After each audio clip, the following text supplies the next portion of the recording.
This podcast is part of the Big Heads Media Podcast Network. Go to bigheadsmedia.com for more great podcasts. Ladies and gentlemen, making their way to the microphones, it's Jack.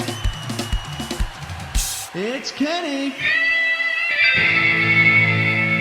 It's the Rock and Roll Up Podcast.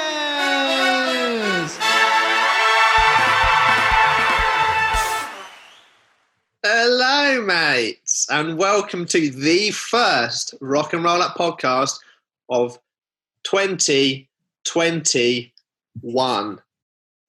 That's displayed as 4 and 2. 441. That's 441. It's the future. Tom Cruise has taken over. He's a head in a jar. It's a fact. I'm Jack. I am Kenny, and welcome. Sorry, did I? Welcome. I'm welcome. And welcome. 2021. How are you? How has your 9 days been? We're recording this on Saturday. How's your 9 days been so far in January? It's been good. As you can see, I'm in a forest at the moment. That's where I've been for a week. Small forest. Yeah, very small forest. It's been okay, mate. It's been a strange year, and it's been a somewhat a kerfuffle of a beginning of the year for the world. But we're in. It's 2021. We had a lovely Christmas. We're looking forward. That's what we're doing. Even though this episode we're actually looking back, but I'm looking forward to the excitement of the new year. How was your Christmas? How was your New Year celebration? My Christmas was lovely, thank you. My New Year's was fine. Went off without a hitch. Good. And my 9 days of 2021 have been all right. I started. Just chuck my phone down. Yeah. Oh, that's broken. Need a new phone now. Things have got worse. I've started a new job in 2021 already. You're telling me this isn't your full-time job? I meant this. Yeah, you meant this. Yeah, sorry. This year, I rejoined the Rock and Roll Up podcast. Yeah, we've got a new contract drawn up. I'm going to be honest, he's taken a pay cut. It's been a tough year. It's been a really tough year. Yeah, you started a job. I'm still in my job. So we're both working boys. Yeah. What can I say? In the land of Corona, it's good to have some form of income. It is quite important to not be poor. A broke artist. A struggling artist. Yeah. Yeah. So no, things have kicked off okay this year. The world's gone fucking mental. The world's gone wrong. The world's gone more mental already. Yeah, I think by the time this is released, I think we're probably in martial law has been implemented. We'll see, but we're going to try and celebrate the previous year and talk about the things that we've enjoyed about 2020, and hopefully this time next year we can look back and say, well, we're not dead. It was all a bad dream. It was all a bad dream. And it was all a dream. I should have been in a magazine, sipping in the limousine, with pictures on my wall. I'm not going to pretend like I don't know every word of that. So no, well, of course, we performed Biggie Brap Bap, our famous Chitty Bang Bang, Chitty Bang Bang Biggie mashup, which is available on our Instagram if you want to go there. Rock and Roll Up podcast. Get the plugs in early in 2021. That's what I'm saying. You know what? I'm going to give all the links now. Let's shut it down. Rock and Roll Up Pod on Twitter, Rock and Roll Up podcast on Facebook and Instagram. Get in there. Tell us what you enjoyed about the previous 9 days of 2021 and before then, because we're going to go and do a wacky recap of the year. All right? We're talking favourite movies, TV, games, other stuff. Music. Personal things we've enjoyed, music, some wacky anecdotes along the way. I think we're probably going to get started with a general news recap. Yeah. The big news of 2020. Now, I think I'm going to have to hand it over to you because you've got something important to say. Well, it was a quiet year on the news front. One thing that did happen, of course, is we saw the overthrowing of a dictator who had a horrific reign of terror over the year 4 class at my niece's school. Chloe has been dethroned as class president. Thank God. Thank And- you. Justice has prevailed. Yeah. I think her mother has been banned from the Mummies Forum as well, which is good because she was, I'm not going to say she was inciting some kind of parental violence, but there were some letters that were written to the head teacher. So Yeah. I won't say any more. I was quite close to storming the school in a sort of bear hat. Yeah. And shirtless with quite a lot. I thought maybe I won't, but I wish you'd worn that today, mate, because your whole New Year thing, Yeah, I know. Via Getty is living. Yeah. New Year, new me. We just wear bear costumes now. It's the thing. It's what we do. Yeah. So that happened in 2020. Thank the Lord. Yeah. Allah and Jesus for that. Yeah. Thanks to the big man. He's really set. So, thanks, Jesus. Yeah. And there was a little thing going around. It was called Jive Fever. We know how to do it. Yeah, it's a strange year. It was depressing, wasn't it? We're not going to go, oh, bloody COVID. It was. We've established now that we've basically been doing nearly a year's worth of audio-visual content. Yes, a year of this podcast is going to be video captured on video. It's historical. I don't want to say this is historical. We've archived this. People are going to be burying this underground and going, what was it like during the coronavirus pandemic in 2020? Well, these guys know. We want to know what it's like from a comedy pop culture perspective. Let's dive in. You know what I mean? Yeah. So in some ways, I guess it's good that we've been able to capture our thoughts, feelings, and opinions in a strange year such as 2020. Oh, this is the thing, my friend. In 50 years, let's be honest. In 20 years. In 20 years. In 4 to 5 years. Yeah, you can look back and there is video evidence of our friendship, our relationship, and indeed our podcast attempts. So, 2020 has been a rough year for the world, but what we're going to talk about today is all the good stuff. There has been good stuff released. And, of course, media being very important to us in that time, being in our houses. But first, let's pay tribute to some of those we've lost in 2020. Jack? We're starting with some sadness, mate. That's it. Tell you what, we'll start with some sadness. I'll bring it back up with a couple of wacky news items from 2020. What are we thinking? Hit me. We'll bring it down. I'll bring it up. Bring it up. I'll bring it down. I'll bring it sideways. I'll bring it back in. I'll push it out. I'll push it up. Oh, that missed the X-rated bit. Maybe. Let's talk about some of the people we've lost for a second, because it's been a hell of a year for death. We started with which I couldn't believe was this year, Kobe Bryant. You need to start saying last year. It's 2021 now. Well, this year being the year that we're talking about. Oh, last year. I'll say last year from now on. 2020, yeah, Kobe was 2020. That's meant. That beginning of the year, man. What a strange way to start the year. We thought that was bad at the beginning of the year. Ooh, mama. Obviously terrible. Icon in sports. And of course, his daughter, who I can't remember the name of. And was she a famous basketball player? So I wouldn't know it, would I? And the pilot, not a famous pilot. So which is oh dear. Some more famous sports people. Diego Maradona, classic. Recent. Very recent, last few months, wasn't it? The hand of God. That was mainly what he did, was handball. He was really good at handball. Very famous hand. He's on the list. You know what I mean? I'll do a big run through. Go on. Someone important in Britain, Dame Barbara Windsor. Yeah. Star of stage and screen, EastEnders, Carry On, amongst other things. Had a great musical career before that. Yeah. suffered with Alzheimer's, amongst other things, which is a shame. Musical icon, Eddie Van Halen. Lost it, Eddie Van Halen, 2020. Yeah. The Machine. Wrote some of the most classic riffs of all time, mate. Amazing. Van Halen, one of the most influential guitarists of all time. I mean, his technique, the way he played, he made it look so easy. What an icon. Absolute icon.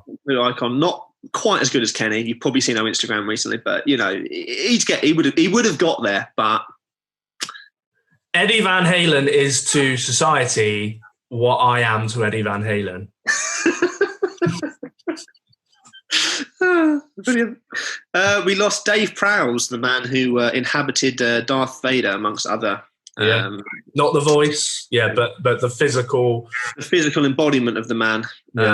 Big old bodybuilder of a man. Also, we described him being in various health and safety short films for cycling proficiency, amongst other things.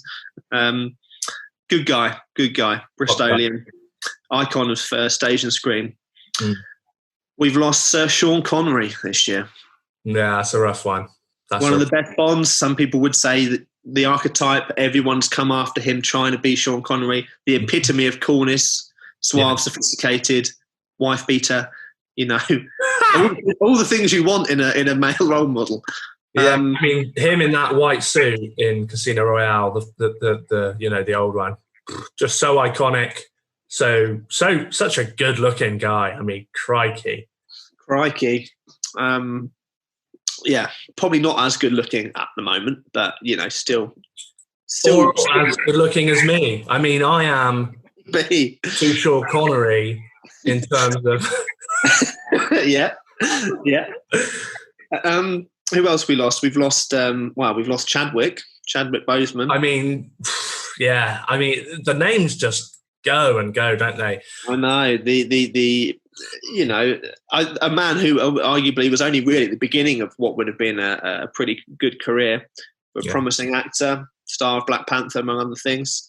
That was that. Snuffed out before he had his real chance, I think. But terribly sad. What to say? Lots of tributes to him. Little Richard, someone important to me and Kenny, rock and roll icon. One of the archetypes of modern music, basically fusing R&B, blues, soul, jazz together with rock and roll. Someone I wish I'd got a chance to see live. Yeah, never happened. Neil Peart, amazing drummer from Rush. Yeah, what a drummer. Neil, brain cancer, I think, which is just awful. You know what I mean? One of the best drummers. Some would say best drummer of all time. It could be argued top five probably in terms of progressive stuff, certainly. Yes.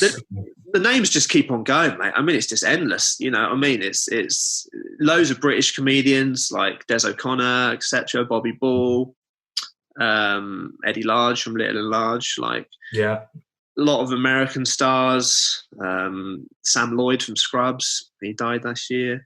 Kenny Rogers, country singer, died last year. Yeah. Terry Jones, one of the founders of Monty Python, died. I mean, it's just, we've said it before, we're living through an age where we're going to start seeing our favourite people go, which is so depressing. But yeah, I mean, it's, for anyone who thinks this is, it's been a bad year for it's going to be every year, because that's it. Pop culture, as we know it, began in the 50s, in the 60s, and now all those people are going to start dying. And the Barbara Windsors, the Johnny Cashes. I know that was a while ago, but the older 60 stars, and then it's just going to get worse and worse. And by the time we're passing on, I guess I don't know what year they'll be up to. Maybe the 90s or the 2000s. Like your Justin Timberlakes might be dying when we. Oh my Lord! People are going to be recapping our lives on their podcast, because there'll be Heads in Jars with Tom Cruise. It'll be the Heads in Jars podcast. That's a good name.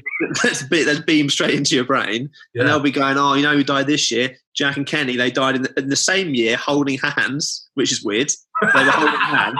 That's how they died, together in a bath, right? Together holding hands. It was like when the Titanic went down. That was what happened. We were podcasting till the end. Yeah. We were broadcasting till the end. Yeah. And people will be going, oh, wow, they were to podcasting what the Titanic was. What the Titanic was to world-shaking, events. You know what I mean? Yeah. Some would say. So yeah, just a selection there of people. There are many other people that went. That just off of Bill Withers went last year. Kirk Douglas, it's endless, mate. Stars of stage, screen, writers, producers, loads of people we haven't mentioned. Very recently, a wrestler who we're a big fan of, Brody Lee, made mainstream news. He passed away on the 26th, I think, 25th, 26th of December. Yeah. Oh, God. Forever we'll associate Christmas with sadness. So from all walks of life, it happens, but we're going to celebrate them today by having a bloody laugh, aren't we? And I'm going to lift it up now with some wacky news from 2020, all right? Just a few headlines, mate. You pick maybe one that you like, and I'll read the story further, all right? Go on. Number one, man changes name to Celine Dion after having far too much to drink. We've all been there. Bodybuilder who married sex doll says she broke just before Christmas. That's not good. Just before. Coin removed from man's nose after being stuck for more than 50 years. And this is one that ridiculous. Egg fight at Tesco after woman was told to shush for Remembrance Sunday. Wow. Egg fight. Hashtag egg fight. Just a little egg fight. I'd like to hear about, I guess, hit me with the Celine Dion story. Just to hit you with Celine Dion. Please. You'll probably throw her like a javelin, straight in. He's a 30-year-old man. He decided to change his name to Celine Dion after having a few too many glasses of wine. I thought he was going to be like out on the Stella wine. Yeah. So he'd been watching one of her concerts on YouTube over Christmas. He thought it'd be a great idea to pay £89, which seems remarkably cheap, to officially take her name. And he forgot about it until the deed poll documents landed on his doorstep on Wednesday. Hilarious. I presume it's the same around the world. You have to officially change your name for documentation purposes. You have to sign them before an independent witness and tell everyone that this is your name now. He sobered up. He got the documents. I don't know how quickly he got them. And he goes, well, this is silly, but I'll just go along with it. So even though he's sober, he's decided, no, you know what? That was a good decision, and I'm just going to go ahead with it. The man's name is now Celine Dion. Wow. That's it. I thought they'd be he'd realised and going, oh, it's silly. No, he's gone, that was a bloody great idea from me. Yeah. And I'm going to stick to it. Well, I can't wait to see what Celine does in 2021. I'm looking forward. Is he allowed to release an album? I don't know. You read a bit further and you do realise that he is actually a super fan. That's where it gets a bit weird. I thought it was just funny. That's just funny. But no. He really likes Celine Dion. Yeah, the quote, he loves himself. The quote was, I'm more upset that I haven't inherited the voice or the bank account. But that is something I can work on. So nice to see that he is going to learn to sing as well, which is great. So looking forward to what Celine Dion does in 2021. Next time you buy a Celine Dion album, just make sure you've got the right one, because you might just have a bloke just singing her songs instead. Just wailing over, yeah. Celine Dion, everybody. Well, good luck to him. Good luck to him and to her. For me, that is what 2020 was all about. It was officially changing your name by Depot. I like it.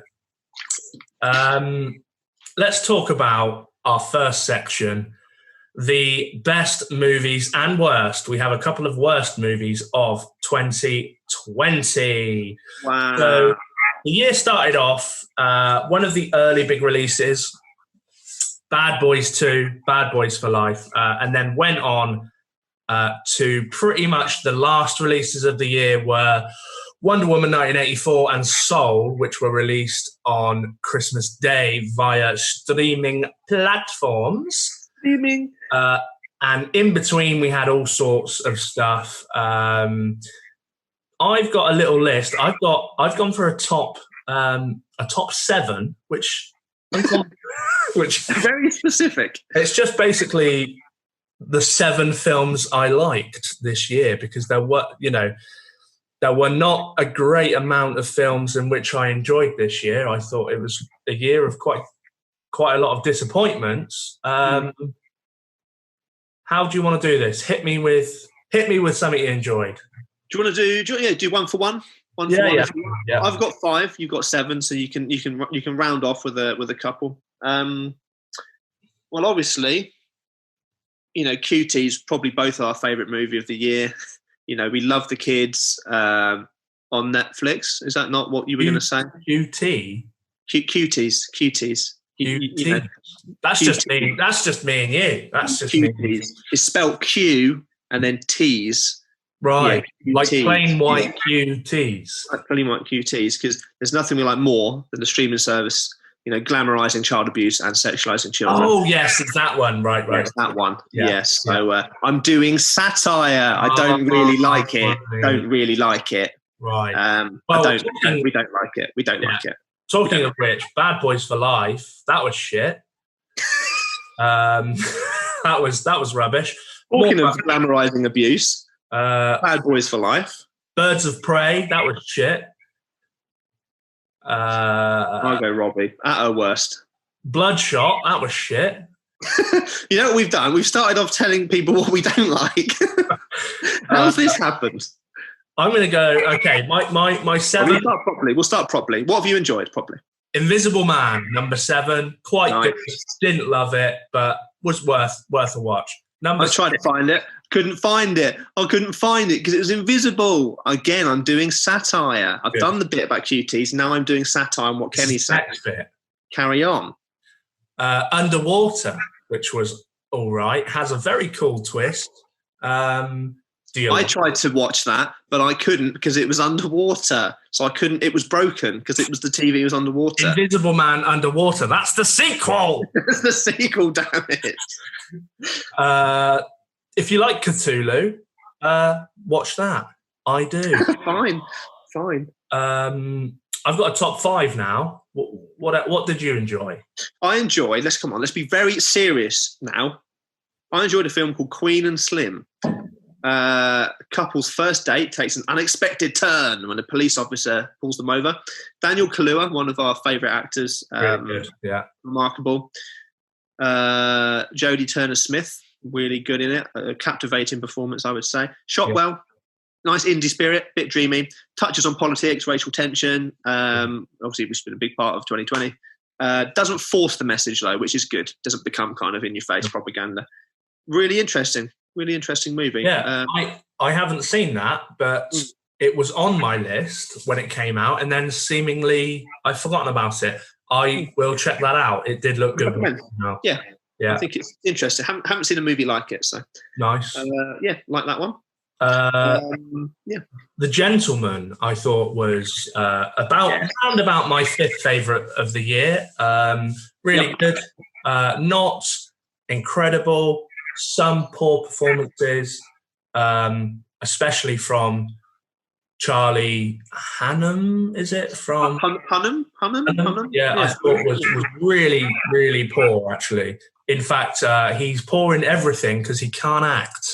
Yeah, he's a working man's Tom Hardy. He's discount Tom Hardy. But Hugh Grant in that film was fantastic. Hugh Grant in one of the performances of his career. Great pace to that film. Very funny. Too much swearing. It's a typical Guy Ritchie thing. Yeah. It's a good film for the bribery, blackmail, drugs. Really cool. Really fun. Saw it in the cinema, actually. So, nice. Really, really a highlight. Would be a personal highlight for me as well. That was on your list, was it?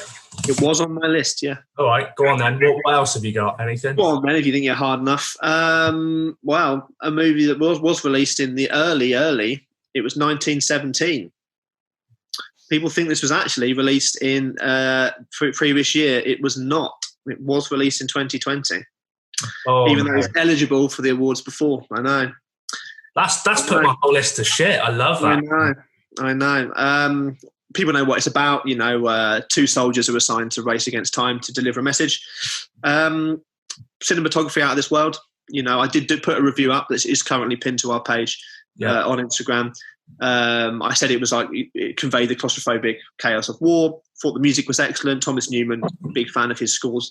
Yeah. Acting was good, not great. I think the cast was a little gimmicky. Benedict, etc., didn't need them. I felt it pulled away from the grounded nature of the film. Yeah. A lot of plot holes. You know, how did the letter survive? Blah, blah. Lots of questions that you think, you know, you can't have your cake and eat it. Don't pretend to be super grounded and real and then do a load of wacky movie cliches. Mm-hmm. But the suspense was there. I felt the story maybe needed slightly more than just amazing tracking shots to kind of push it forward. But an amazing war film. I think it set the standard now for what kind of war films could be. I mean, I caught Dunkirk over Christmas. I rewatched it for the first for about half of it.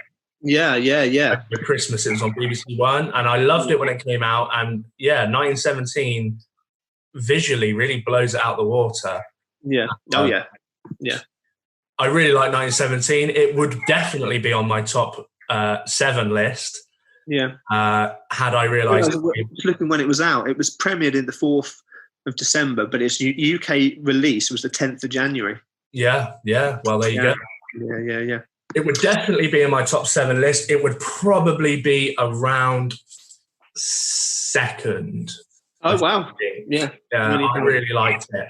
Particular thing I enjoyed about it was its need not to cut back to important events because it was just following 2 people, e.g. when their friend shot the flare up in the air, it didn't cut back to them shooting the flare, or seeing the flare rather. It just showed it from the 2 guys' perspective of the flare shot up, and then it carried on with the film. Just little things like that. Yeah. A normal war film would have cut back to see the reaction of the other people. This film didn't do that because it didn't need to. And we're not stupid as an audience. We know that they obviously saw it. It's fun. Just little things like that. We're like, you know what? Well done. Well done for that. Yeah. I loved the scene where he is... I love the way that it works with the lighting when he's running through that area which has been bombarded, and he finds the woman with the baby. I thought it was a really touching moment that came in the middle of the chaos of him fleeing. He spends time with them and then he flees away, and whilst it's dark and the spotlights are there, it's catching the building, and the light and shadow in that section is just beautiful. Well, I'm glad we've had a longer discussion about that, because that would have been maybe my second, potentially even my film of the year. But I do have one more, which I will keep as film of the year. So very, very good. Nice. What else did I enjoy? I thought the Eurovision film was fun, if a little gimmicky. You know, I didn't actually see that. Yeah, I will watch that. I think it was middle of the road comedy, you know. It's just about two siblings. Oh no, are they siblings? No, they're not siblings. They're friends. Who are given the opportunity to represent their country at Eurovision. It's a celebration of Eurovision. You know, nothing happens in the film that is actually how Eurovision works, but like that's fine. The songs are fun. You know, they're not amazing, but they're funny. Will Ferrell is Will Ferrell. You know what you're getting from him. I like that it's a celebration of Eurovision, something that both Kenny and I really like. Dan Stevens would be my highlight as an actor in it. Plays a Russian contestant. Very, very funny. The absolute highlight of the film for me was Dan Stevens. He's been in many things, but I think actually that was one of his best characters he's ever done. You could really rewrite the film about him and it would probably be funnier. Nice. He's the highlight out of it. But, you know, a film about Eurovision, it's just going to be good, fun, family watching on a Saturday night, you know what I mean? So I enjoyed that. And it's probably room for a sequel as well. If any Americans that listen to our pod, because we do get our majority of listens of our listeners are actually American. Check out Eurovision to find out how weird Europe is. It's quite a strange place and a strange competition, which we, like Jack said, we love so much because of its wackiness and silliness. Yeah. We're wacky and silly. We are. Our fourth, talking of a bit of a wacky and silly, but actually a fantastic film, I would say the best ever video game film ever made, Sonic, was released and was, I thought, really, really good fun. Jim Carrey was funny. Talk about these films going through, we'll talk about maybe Cyberpunk later. These films that have controversial launches, they have controversial build-ups. Talk about maybe the Bond film. Yeah. We know about the look of Sonic, and there was the massive fan backlash, and it looked like, God, they're just going to fart this film out into the release schedule and just forget about it. And somehow they fixed it, and it was really, really good. Yeah, again, strong family film. Definitely sequels on the way, without a doubt. Made a lot of money. Biggest animated film of all time from a game character perspective, I think, wasn't it? I don't think there's been one bit bigger than that. And gaming films have been shocking on the whole, but that one, definitely a cut above the rest.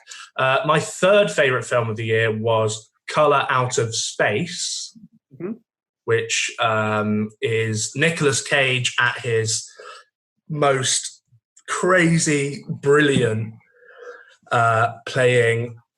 It's a kind of fantasy horror about a literal color out of space. It lands. It's like a meteorite. It lands by someone's home, and it begins to change people and kind of drive them insane. It's part of this genre which I've tried to get into more recently, talking about Cthulhu earlier, of cosmic horror. Hashtag cosmic horror. So I have seen now Mandy, which was the first Nicolas Cage film. Oh, Mandy. Kind of, yeah. Rod was in it.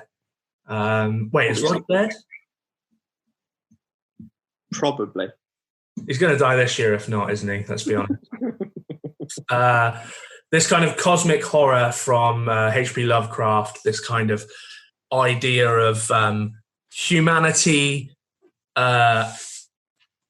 doesn't know enough about the universe, and should humanity be have the information given to them about something that they don't understand, it would just drive them insane instantly. And I've seen Mandy. I've seen Mandy. I've seen The Void, which is The Void doesn't quite work as well. Another brilliant cosmic horror film. Underwater, definitely the weakest of the four, but Color Out of Space was brilliant and has a shocking part where it goes into body horror out of nowhere. And very, very disturbing film. Very good, though. Very good. Sounds powerful. Nicolas Cage can be a divisive man, so a return to form, perhaps. Yeah. I'm actually just going to go for my favourite, because we'd already mentioned Gentleman, which I would have said next. So, again, a film which technically came out this year, which is going to wind people up. It's Parasite. Came out at the beginning of the year. Really? I know, you're going to be confused. Yeah, it came out in February. I'm very confused.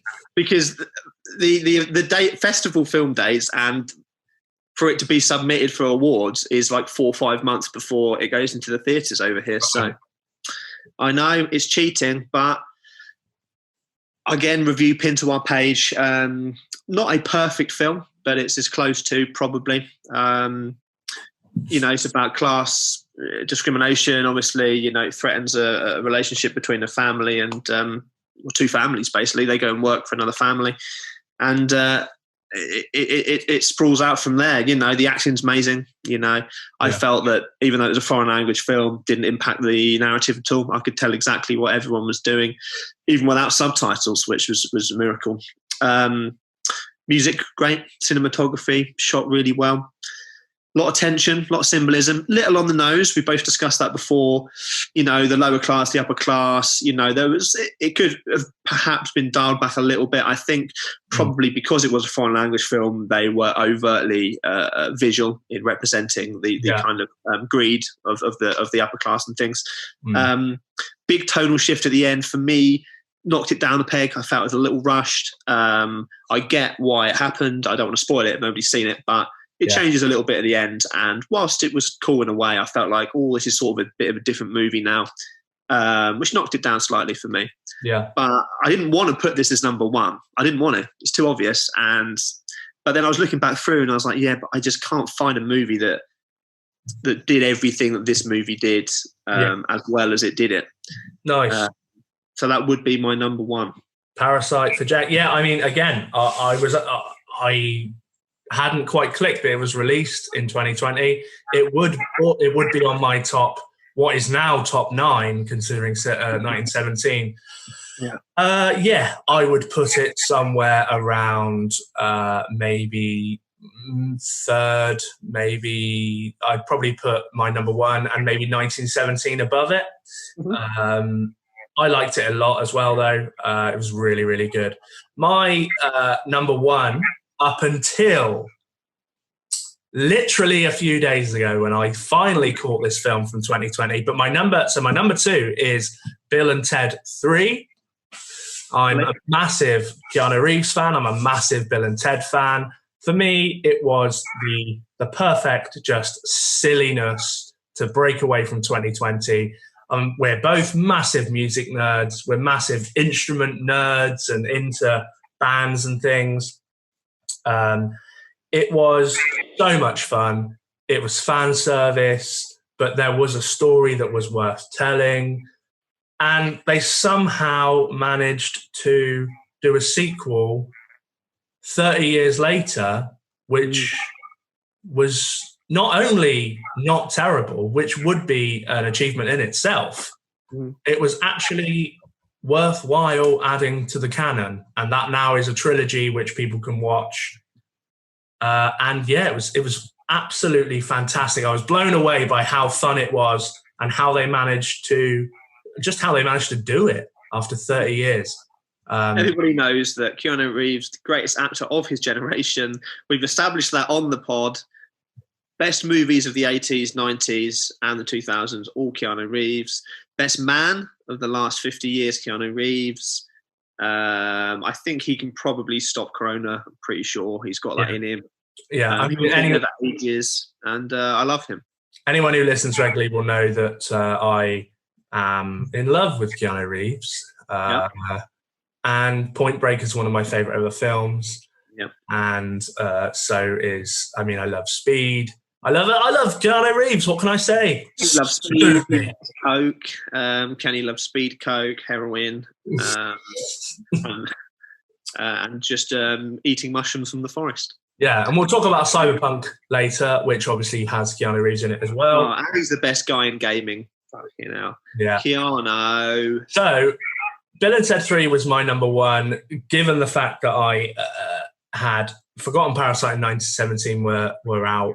I thought, do you know what? I'm not going to go for the arty film. I'm not going to go. I'm not going to go for the critic's choice. I'm going to go Bill and Ted 3. And then, unfortunately, not unfortunately, because I became witness to my favourite film of the year, number one, the Spike Lee masterpiece, The Five Bloods.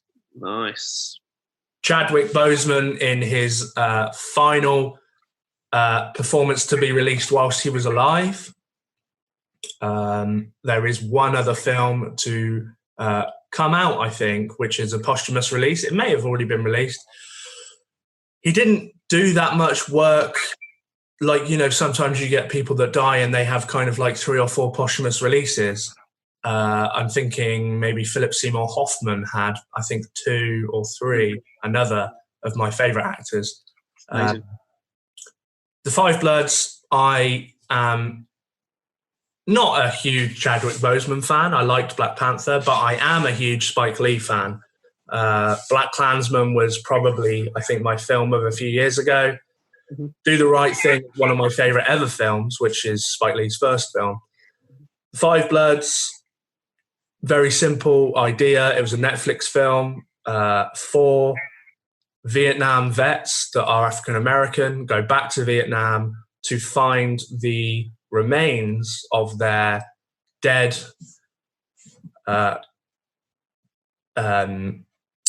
sort of commanding officer, who is played by Chadwick Boseman. Vietnam vets, they're vets. They're looking after animals, things like that. Is that what happens? Yeah. It's a veterinary drama about returning to Vietnam and discovering your roots. Nice. Looking after Black Panthers. Yeah. Because Chadwick was in Black Panther. Hey. Come full circle. It has. That's how we do it. Sensational performances. 2 of the Wire alumni are in it, who is my favourite TV show of all time. Oh my Lord, he's loving it. Cool Lester Smooth and Clay Davis, the 2 characters, the actors that play them, are in it. And just a sensational, dramatic performance of a Vietnam War vet with PTSD by basically the whole cast.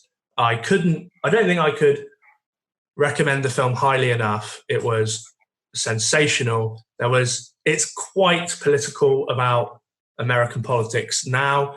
I didn't love it's quite preachy towards the end, but the time spent in Vietnam, the sound, the camaraderie between the group, sensational. My film of the year by far.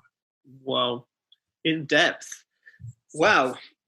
I've seen some shit. You've listed some shit. I'm going to list some shit that I saw very quickly, and then we'll move on to TV. Go on. I saw a film called Midnight Sky. It's 2 hours of snow and George Clooney throwing up into a toilet. That's the film. I have nothing else I wish to add about the film. You like the book. He adapted the book. Don't do that. Don't just read a book and go, oh, I might just do that on screen because I've got lots of money and I'm famous. Yeah. He's got a big beard. He looks kind of intense. He's not terrible in it. He's just, he's fine. It's just a boring film. Yeah. He's like the last guy in the Arctic or something. And he's like, there's some people in space. They're looking for a new planet. There was some cataclysm on Earth.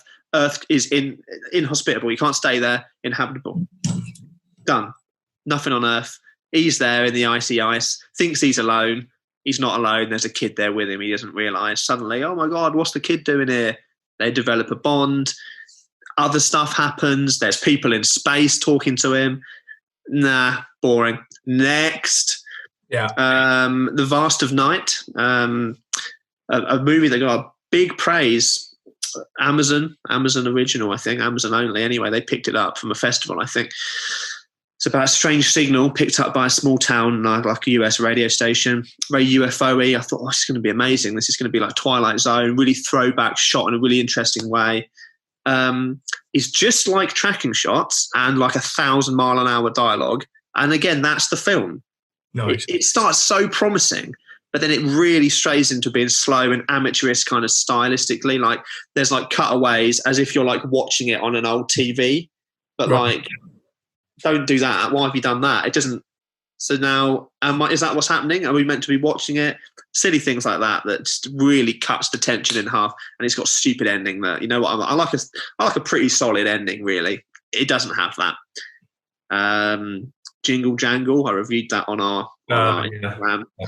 Looks wonderful. Choreography great. Other than that, songs are rubbish. John Legend wrote the songs, so you know what you're getting there. Yeah. Terrible script. Everything's overacted. And Forrest Whitaker's in it. He's a legend. Oh, I think he might have been asleep. I'm not sure. He was just kind of like for the whole thing. I think he might be ill. I'm not sure. I don't want to slander the man, but he does not seem a well man. I did put in the review, the script shoves the premise down your throat if you believe it's all possible. And I put it's all possible except make a good film. Slammed. And 2 films that I turned off, Kenny. I turned off Mary, Queen of Scots. The trailer for this was great. It's about history and that. Mary, Queen of Scots, obviously. There's so much talking, and then that's the film. Everyone looks the same. Everyone's big with beards. Margot Robbie plays the Queen. Don't do that, because she's a limited actress. When she's good, she's Robbie. good. And when she's not good, she's not good. It had Saoirse Ronan. Saoirse, she was in it. David Tennant was in it. I love David Tennant. No, turn it off after half an hour. Nothing happened. Rubbish. Yeah. And my least favourite film of the year, Hubie Halloween. Adam Sandler. Yeah. His worst. And we like Sandler. I've got a lot of time with Sandler. I watched Blended recently with him. I recently watched Murder Mystery with him and Jennifer Aniston. Really good fun. Really good fun. The voice, Ken, it's the voice he does. And the face. Why is he doing his Sandler voice and face again? I'm Adam Sandler. Buffoonery, constant buffoonery. He's falling over things. Whoop. He's falling through windows. Whoop. Oh, and I can't deal with the wackiness. So that got turned off at Halloween, baby. Yeah. Sorry. One sentence on my worst film of the year, which was Tenet. This is controversial because it keeps making the best film lists. I would say think reversed stuff is cool. You're wrong. It's shit. That's all I'm going to say. Let's say that in reverse, because that is cool. Oh dear! Whoop, whoop, whoop, worst whoop, film of the year. I was so excited to see it. I couldn't wait. I went to the cinema. The cinemas had reopened. The cinemas are finally open. I can go and see Tenet. It's just in time for Tenet to come out. I'm going to see Tenet. I've been looking forward to this film for years. Yeah. I literally cannot wait. I love Christopher Nolan. I'm going to go see Tenet. Oh my God, this film fucking sucks. You put too much pressure on it. It's your fault. That's why you didn't like it. Anyway, my worst film for sure. Rubbish. TV. Let's move on to TV because we've got a long time on film. Let's do our TV review, but do it as we're doing the audio in Tenet. So it's like this.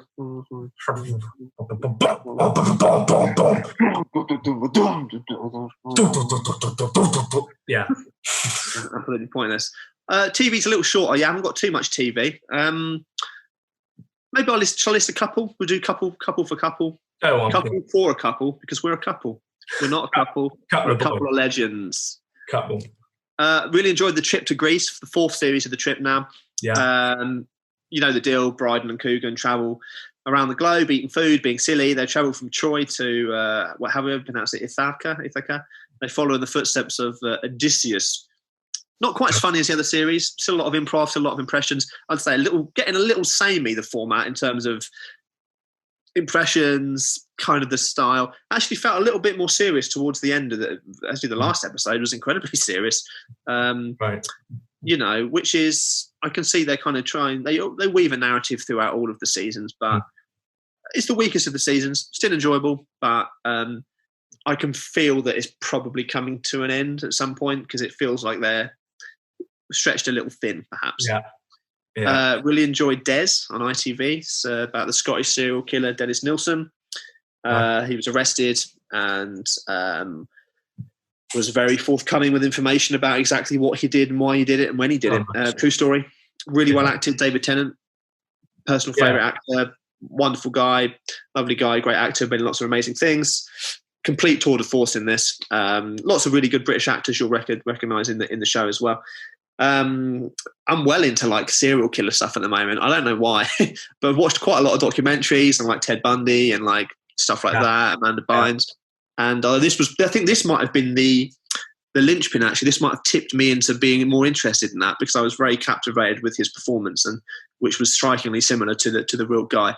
Would really recommend that if you're into crime dramas, and it's kind of short. I think it's only 2 or 3 episodes, I think, but really well done. Nice. Do you want to do a couple?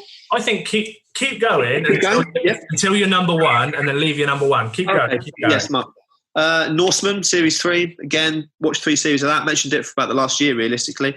It's a sitcom about Vikings. Obviously, I'm going to love it. Sounds great. I'd say it's an underrated star of Netflix originals. It's a Netflix original.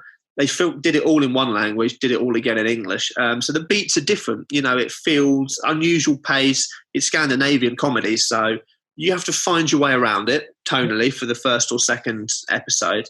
This is the third series, so you know what you're getting. What I found interesting about this is that actually it was a prequel series. So this series, the third series, which looks like the last because I think it's been cancelled.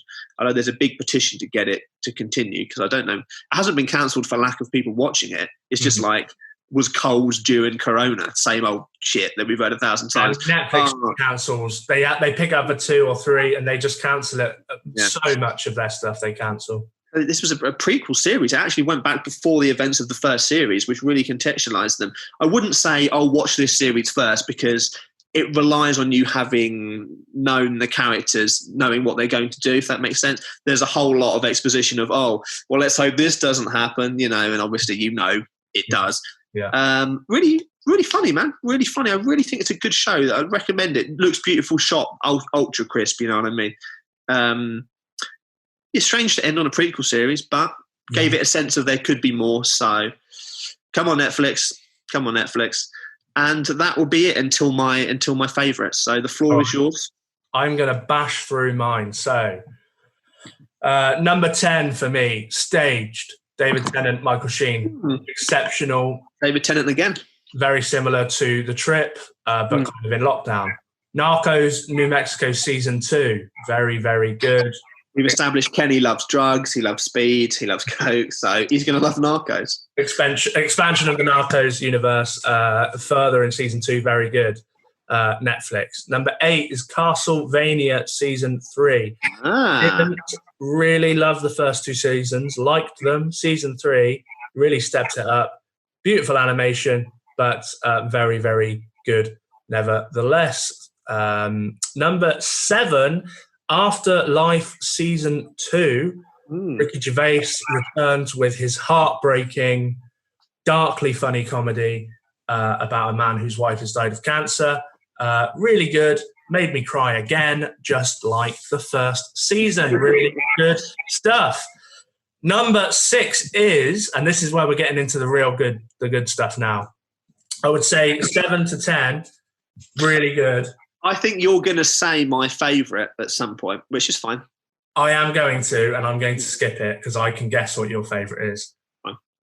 Number 6 for me is The Last Dance, which was the recap of the Chicago Bulls story. More of a recap of Michael Jordan's career on Netflix. This show was fucking amazing. The sound, the music, the interviews, the going through the 2 3-peat seasons. So they won 3 championships, then a little gap, then they won 3 championships back to back. They did that twice. Exceptional insight into premium sports athletes and someone as important as Michael Jordan.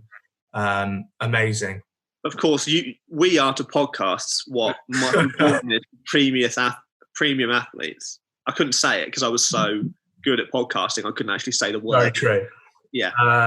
Number 5 is Homeland Season 8. The final season, Claire Danes brings her fucked up character, Carrie Matheson, to life even more after she's been released from basically Russian torture and has to recap, and it's all based around a Taliban excursion.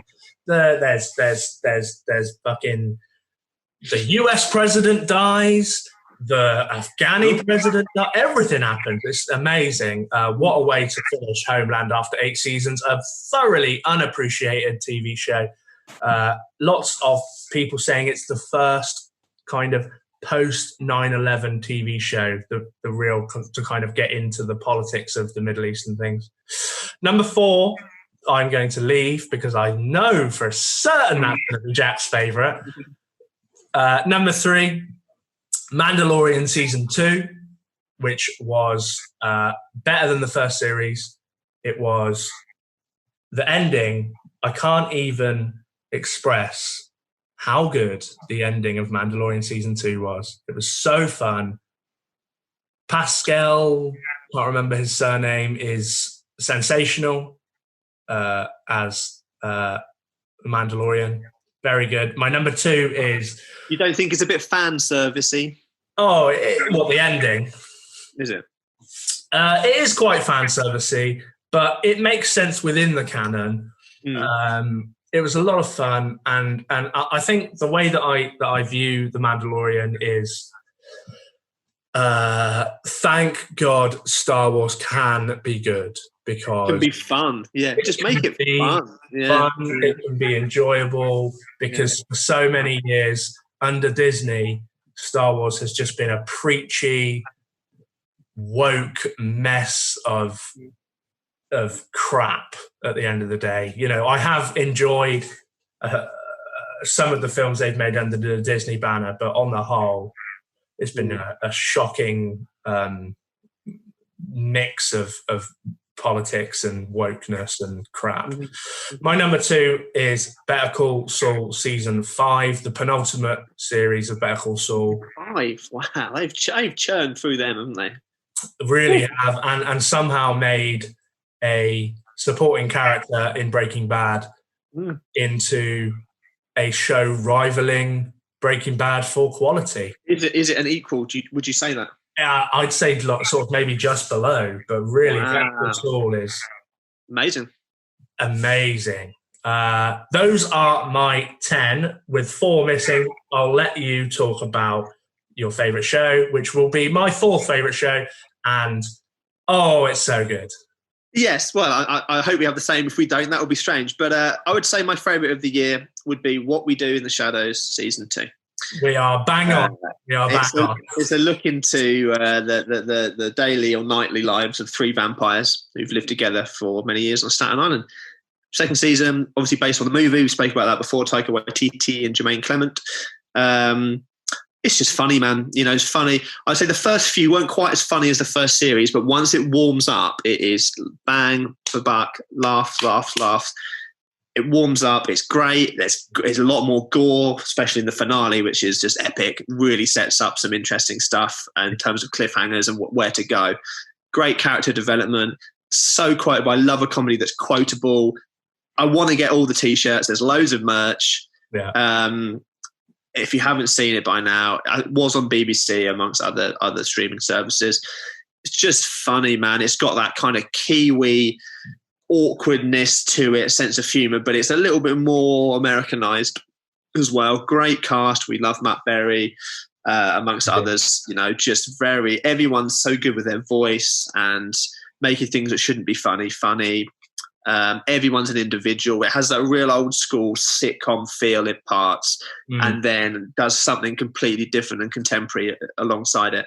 Just really good fun. It's funny, man.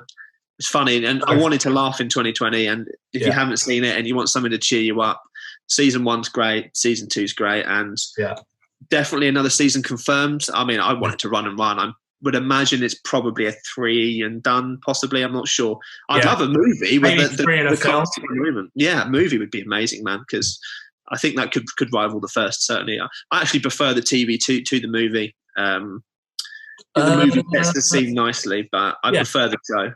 Yeah, I think for speed and pace alone and laughs per minute, I think that the TV blows the movie out of the water. But I would say pound for pound, one of the funniest shows, minute for minute laugh. Oh yeah, I've ever seen. Yeah. So it's just if you think I want to laugh. I've got 20 minutes.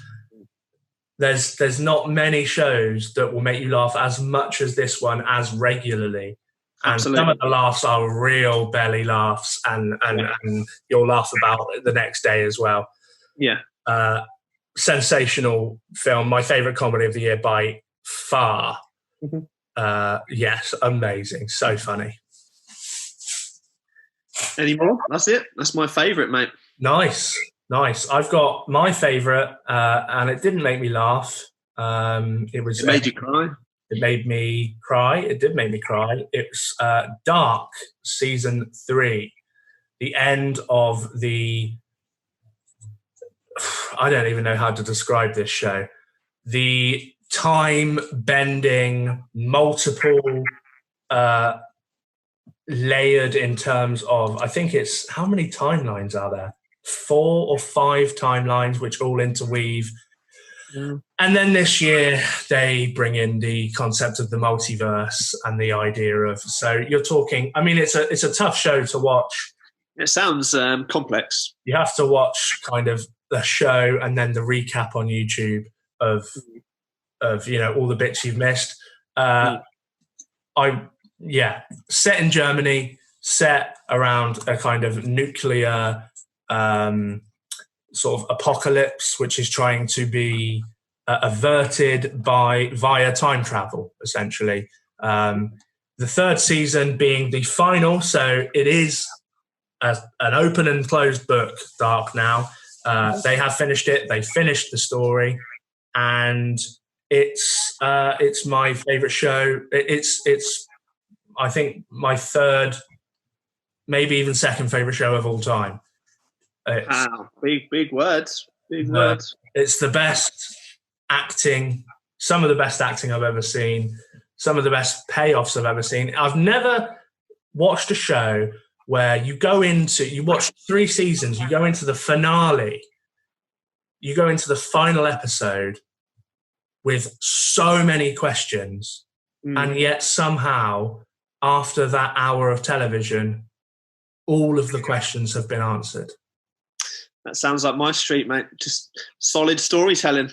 And yet, throughout, there's so many, what does this mean? What does this mean? It's very philosophical. It's very intellectual. It's very, it's a show that really makes you think. And by the end, you go into it thinking there's no way how are they going to do this? And yet, they did. And It's a 10 out of 10 show if I've ever seen one. So you just got to make sure that you're of the intelligence of Kenny and I, there's not, even if you're just below, you know what I mean, you'd probably get it. But, these kind of intellectuals, few and far between.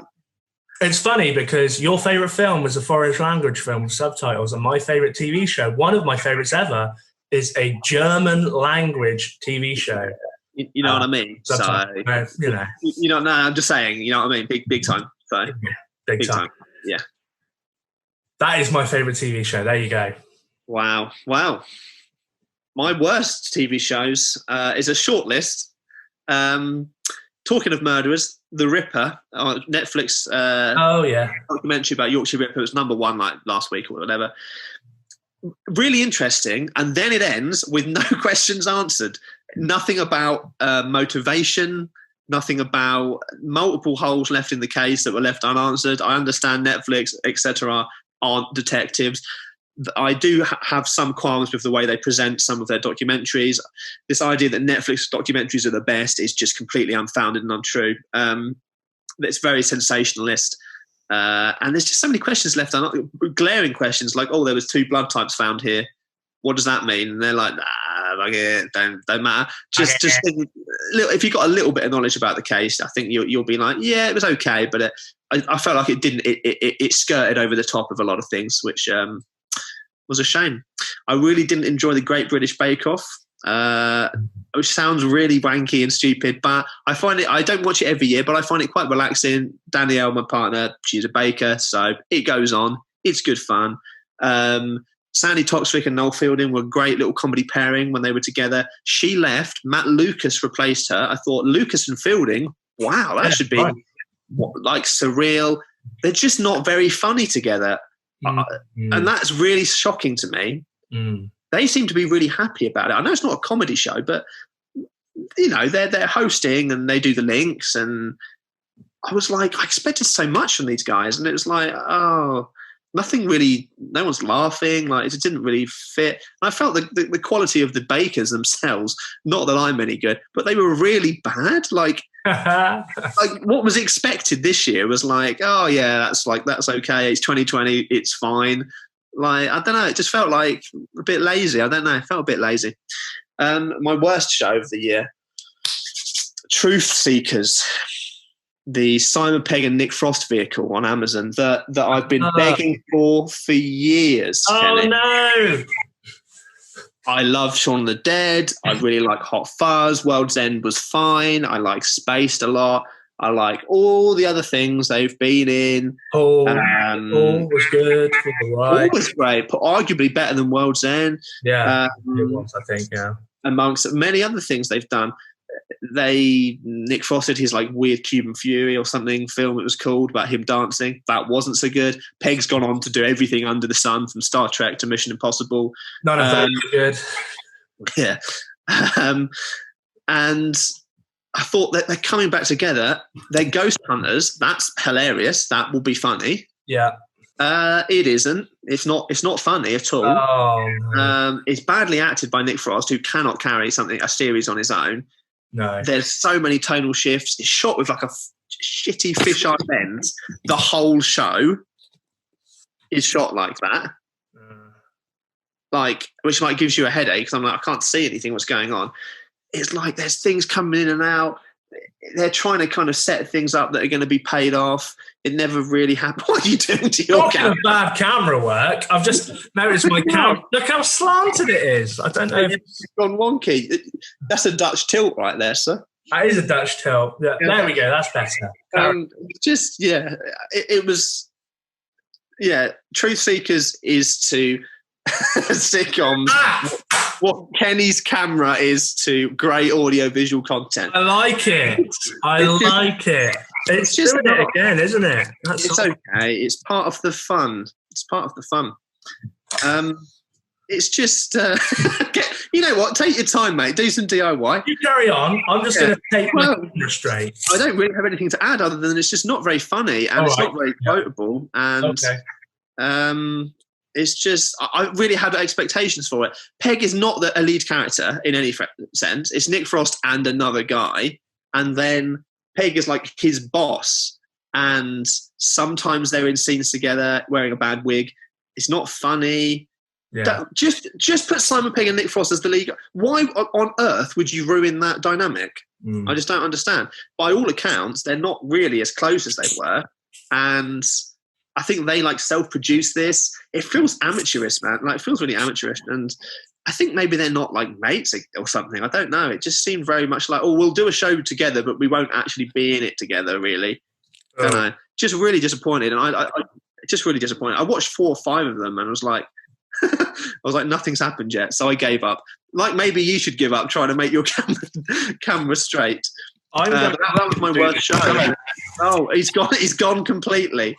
For people that can't see any of this, Kelly's been having some issues with his camera for a little while, and he's we're just looking at what it looks like a lovely table at the moment. 2 seconds. I can continue talking. Is that varnished? We're not sure. We're not sure. I'm going to talk about 2 shows that I hated this year. One of them, was Devs. Yeah. One of them was Devs. Hilarious. Nick Offerman. A pseudo-intellectual, make you think deep about technology and stuff. Oh, no. It was utter shit. Really? It was a real shame. It looked quite good, and it was awful. It was one of my worst things of the year. And the other one was Tiger King, which, if you watched and enjoyed, you're a scumbag. You're a pig. Yeah, I didn't watch that.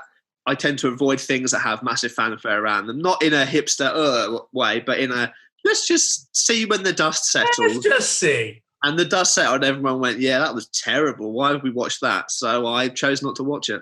And I feel better for it. Good. Shocking. Terrible. Like as you were saying, Netflix documentaries are not good.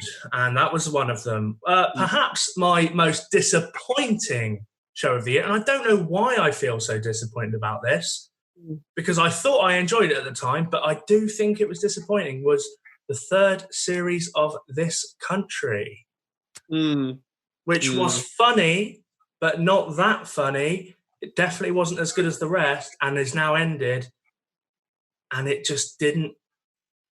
Yeah, See, I always like This Country, but I don't know. I don't know. I feel like it's its reputation precedes it, and I really thought this was going to be hilarious, and I just think it's funny. Mm. And it's no more than that. I don't know. Maybe I need to dive in a bit more. But So, yeah, I really liked it. really, For the first two, I really, really liked it, in fact. But this one, it was funny. It just wasn't quite there. And then the ending I didn't love. And yeah, just didn't quite do it for me. It was good. No, it was good. sounds good. But it just wasn't quite the one. Wasn't quite the one. Much like our attempts to make this podcast episode into one episode, I think the time has come for us to realise that this is going to go 2 episodes, and therefore we've done film and television. I think we should probably call it there. And always. We will One day, when we record in person, these episodes will not go this long. Yeah. Now, I've had people come up to me. They're coming up to me in the street. They're kissing me. They're saying, "We love you. We love a long episode. We like it, especially if you're doing them fortnightly or whatever." Actually, it's quite nice to have a big long one. Am I right? Whoop. But it's inevitable that when we're together, it will just, because we can talk over each other and everything. Yeah. It's just easier when we're together. That has been one of the 2020 gifts to the world, is just longer podcast episodes from us. Well, we'll call it there, shall we? We've still got music and games to go, and some wacky personal stories. Yeah, I think we should call it there. So let's have a very quick recap. So my film of the year was The Five Bloods, Spike Lee film. Mine was Parasite. Jack's film of the year was Parasite, and my TV of the year was Dark Season 3. And mine was What We Do in the Shadows Season 2. Season 2. Let's wrap this like a little present, eh? Like a little New Year's gift. Oh, what's this? Thank you. And we will return in our next episode with our favourite music and favourite gaming from 2020. You can engage with this podcast on social media, on Twitter, Rock Roll Up Pod. You can find us on Facebook and Instagram and Rock and Roll Up Podcast. When you go onto our YouTube, this is one thing I'm going to do for 2021. Go on. Go onto our YouTube, don't forget, click that bell. Click that bell for a couple of bell ends, am I right?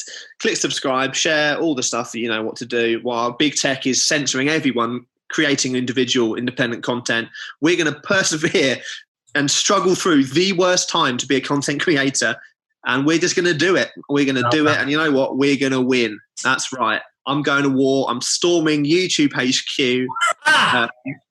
It's going to be good fun. All right, I'm going to bring me bear costume. Yeah. Just YouTube police, just letting you know that is satire. I'm not actually going to do that. Please don't shadow ban us. Thank you. Yeah.